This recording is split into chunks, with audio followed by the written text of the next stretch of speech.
Hey, let's go ahead and get started with a love reading for everyone. It's been a minute since I've done one, but I try to not do them when I don't feel called because, listen, love readings don't need to be listened to on a daily basis. It can be very confusing to your situation, and it's just not necessary. If you're in a love relationship, you should be able to feel out your situation without having to live off of tarot card readings and astrology readings. You should be just kind of going through the motions with your own love relationship. But here we go. We've got healing. Imagine yourself and your beloved surrounded by light, feel your relationship being healed this very moment. Next card out, we've got trust. Transformation occurs through acceptance. Once you accept the current situation, it will automatically transform. And then we've got romance. Cupid's arrow strikes. And we've got at the bottom of the deck, close your eyes and tell yourself that you deserve to feel joyful. You can allow joy into your life regardless of the circumstances you currently find yourself in, okay? So listen, this is all about healing and trusting the process. This is about going through the healing process. And when it talks about you and your beloved, now not everybody knows who their beloved is or who they're going to be in a relationship with, okay? Not everybody has that. Not everybody is already coupled up. Now, with that said, you want to imagine the person that you are going to be with, sending them love, sending them light, sending them healing energy, daily affirmations, letting them know that you are thinking, and they are going to pick up on that vibration as you send that out into the 5D, okay? So what you're doing is you are, it's like when we wish someone well, and we're like millions of miles away, or when we pray for our children, or we pray for our loved ones. It's the same thing, even if we don't know who this person is, okay? And in the meantime, you're working on your healing. You're working on healing all the things that, the reasons why you're still single. You know what I mean? There's a lot of reasons why we're still single. We're not single because we're being punished. We're single because we still have things within ourselves that need to heal. For some of you, those are like healing your finances, healing your circumstances, healing with your family, healing with, or just healing because you went through some really crazy shit and you are just completely flabbergasted and taken back and probably even scared or have trust issues, okay? For a lot of you, this is about working through those trust issues and trusting someone again in order for you to be able to come back into a union and a happy, healthy union at that, okay? So I feel like, you're going to have to trust your picker. You're going to have to trust your picker. And once you do, that's when they say Cupid's arrow will strike, okay? So, and tell yourself, like, I deserve to be happy. I deserve to have all the things that I see everybody else have. But don't try to covet what other people have, okay? It's not a good look on top of the fact that it doesn't get you anywhere, okay? So let's keep going. Let's see what Spirit has to say when it comes to the messages. Okay, hold on. I apologize. I got to turn these over. I did a personal reading the other day, and I had a client shuffle through, and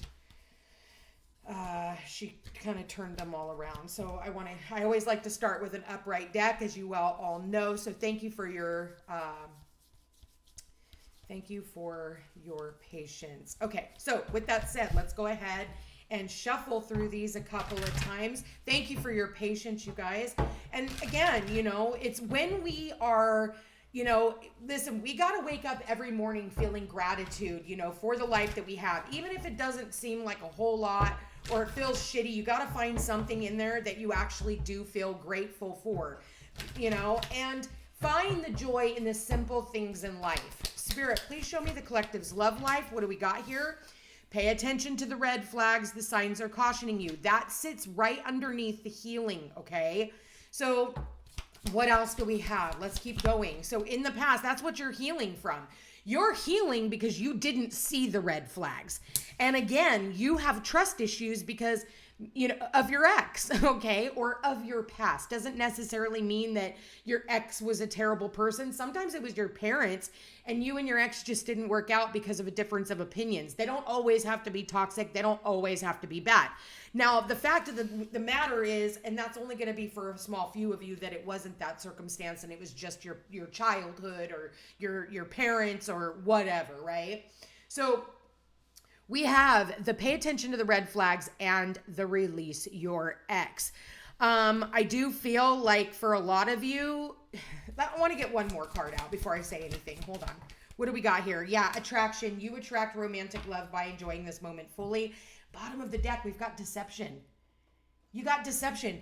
Dude, whoever this is that I'm tapping into, you were fucking railroaded in your past relationships, okay? Whether it doesn't matter who it was with. Everybody is going to be something different. But if this is a romantic relationship, because I do see the release your ex here, this person cheated on you, this person lied to you, this person fucking railroaded your ass.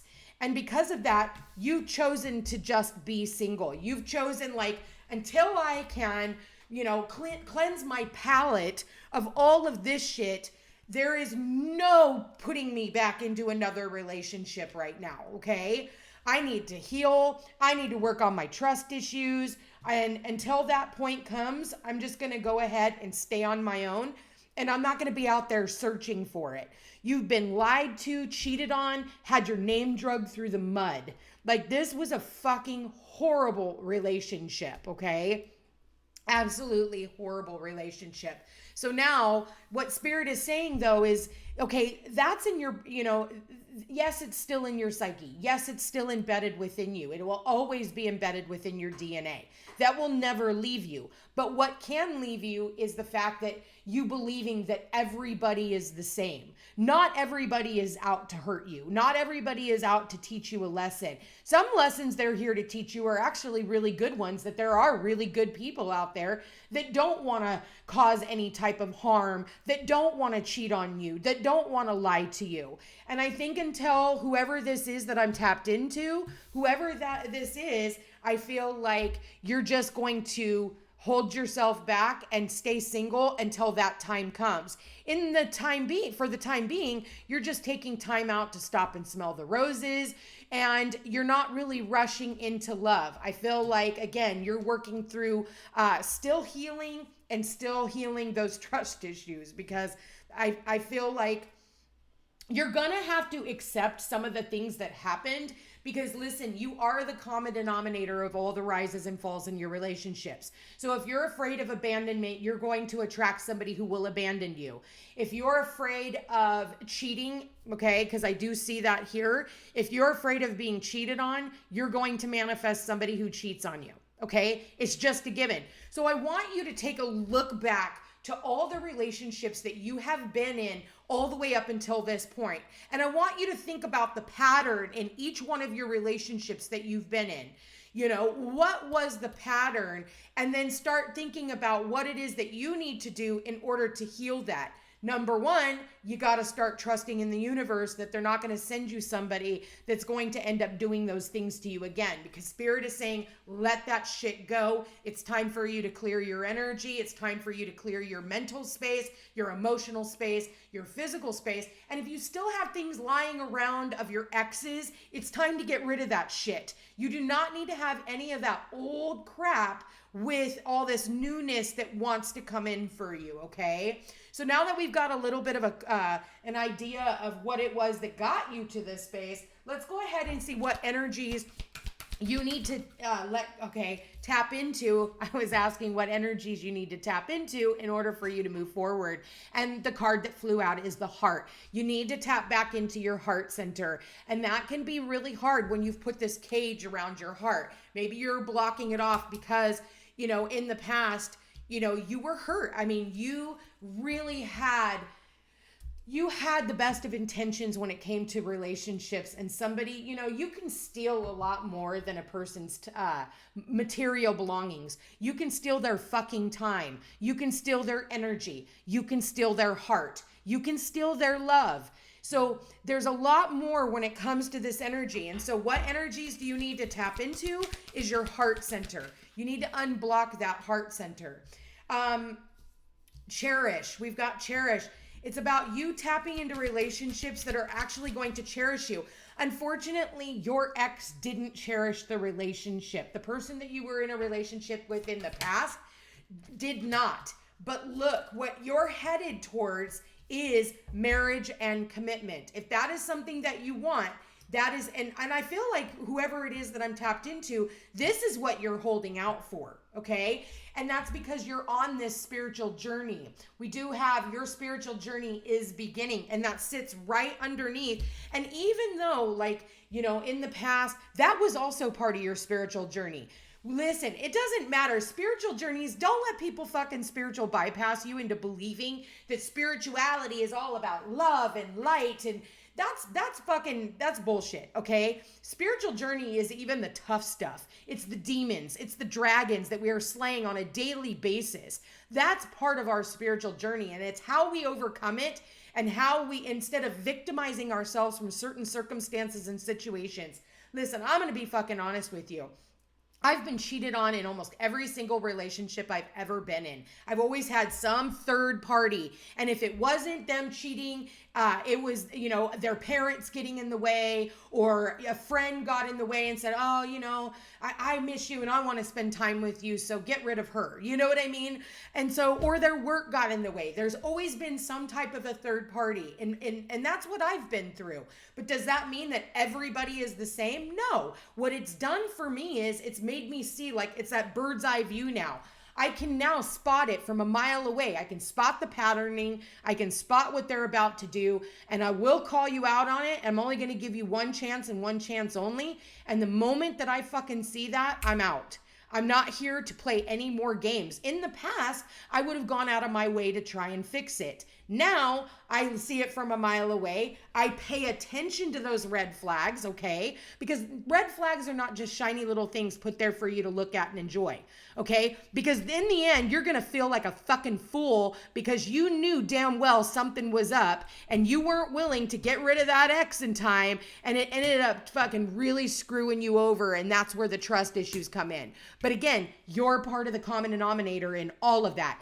Nobody can do anything to you that you don't allow. And don't tell me that they pay the bills. Don't tell me it's because of the children. Because unless somebody's got you bound and gagged in the basement, you are never fucking stuck. Never fucking stuck. So on to the good shit. So this is part of your spiritual journey. Every single bit of up to this point was part of that journey. You needed to go through those experiences. It's not for you to sit back and victimize yourself. Oh, everybody cheats me. Always a bridesmaid, never the bride.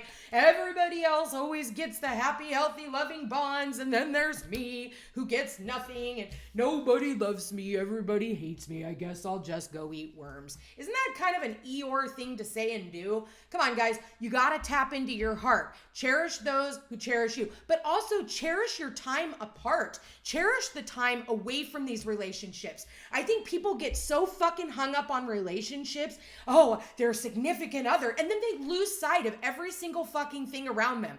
They lose sight of their friendships. They lose sight of their relationships with their family. They stop doing their fucking work. They stop doing all the things that ever made them happy or proud to be alive. Because why?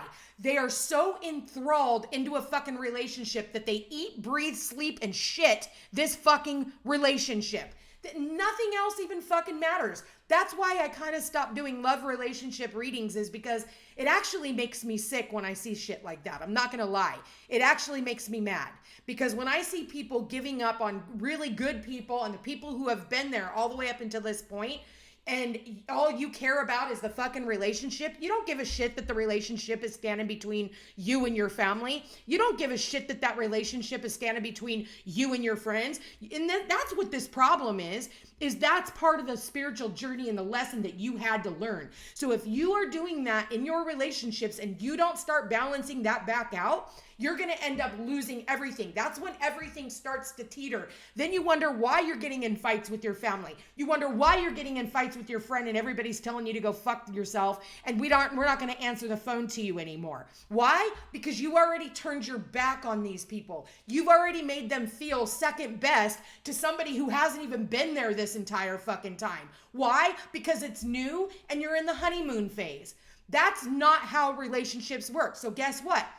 You're going to get slapped the fuck back, and Spirit's going to be like, nope, try again. And then you're going to blame this other person because they're no longer around and I have trust issues. The trust issues is because the universe couldn't trust you to be in a relationship. The universe will giveth, but the universe will taketh away. And especially when you're not balancing out all the things in your life. Your work is suffering, your relationships are suffering, and everything else is just teetering off because all your attention goes towards one thing and one thing only. So, they call this, what is that, digmatized, or, where women, I don't give a shit if it's same sex or, opposite sex relationships. You're all doing it and you're all needing to learn from it. We've all been guilty of it, but that is what we are needing to learn. We've got to keep everything afloat when it comes to our relationships, and that's part of the journey. You got to cherish everybody that was up until this point.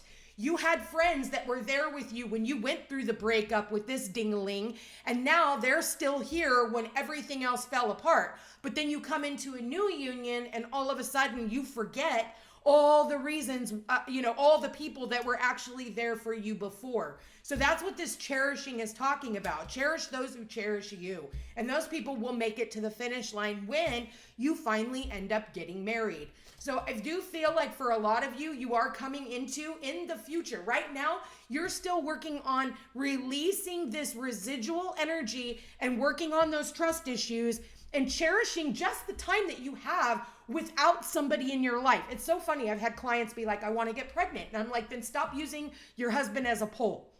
They're not a workhorse for you. Get back to making love to your partner. Get back to enjoying the time that you don't have a fucking diaper bag on your arm. Get back to enjoying the time where you don't have kids screaming and shitting up their back as you're walking out the door. Get back to just enjoying life and being in the moment. And then you will find out you're pregnant. And boom, boom, boom. Every person I've ever said that to ends up pregnant. Same thing in a relationship. If you're constantly always out there, I want a relationship. Well, what you're doing is you're building blocks around that relationship from actually coming in because you're fucking desperate. So when you're desperate, the universe goes, okay, I'll send you a relationship. Ding-a-ling. Obviously, you didn't learn from your last ones, but hey, let's go ahead and add to those trust issues. Let's go ahead and send another ding-a-ling in where you will just ignore the red flags because the person is cute and they flashed you a shiny little smile. And so we're going to see if you can do it again. Okay. For some of you, you're wanting a relationship, yet you still haven't even released your ex. You're still hoping that your ex comes back, or you're still soaking off of your ex's finances, and you say it's for the children, or you say it's for whatever. But at the end of the day, what is it really all about? Because you haven't let them go. You haven't let the thoughts of them go, the stories of them go. You haven't let any of it. And until you can learn to cherish the time that the two of you guys did share, that's where you're not learning the lesson. You have to go back and be like, you know what? That may have sucked. I didn't like that feeling, but at the end of the day, it is what I needed to learn. So when you stop blaming other people for your circumstances, all of a sudden you become a magnet for miracles. And that's when the universe goes, all right, she gets it, or he gets it. And next thing you know, you're coming into union, but it's because you're in the moment. You're not searching for anything. Stop looking at every single fucking person. It's so funny. Like, I see people all the time. It's like, they're single, and the first person who makes contact with them, they're like, oh, this must be my person. We're already talking about moving in together. We're going to do this, and we're going to do this. And it's like, you've been on one date. Like, what the fuck? You haven't gotten in an argument yet. You haven't seen how this person operates. All you're seeing is the glory and the joy and the honeymoon phase. You're not actually seeing what's really happening here. You're seeing the illusion of what's happening. And for some of you, you're going to end up going into another test and another lesson because you're ignoring red flags, okay? So it's going to end up just it being exactly the way it was in the past until you can get over your delusional self of believing that every person who shows a little bit of interest in you is going to be that person that you're going to spend your happily ever after with. Wow, that was a major, major channeling, you guys. So I'm going to leave that here. I think it's a lot of food for thought. I just saw 20 minutes on the clock. I'm going to leave that here. For those of you who have learned from this lesson and you are working on yourself and tapping into that heart center, cherishing the time that you have by yourself, you are coming into a union of souls. One becomes two, and that's where Cupid's arrow comes in. I'm going to leave that here, you guys. I want to thank you for being here. Thank you for watching. If you are interested in a personal reading, all my information's in the description box down below. Don't forget to like, share, and subscribe. It does help my channel grow. And check me out on Facebook and Instagram under The Footsteps to Peace and Peace Unhinged Tarot. Love you guys. Take care. We'll chat soon.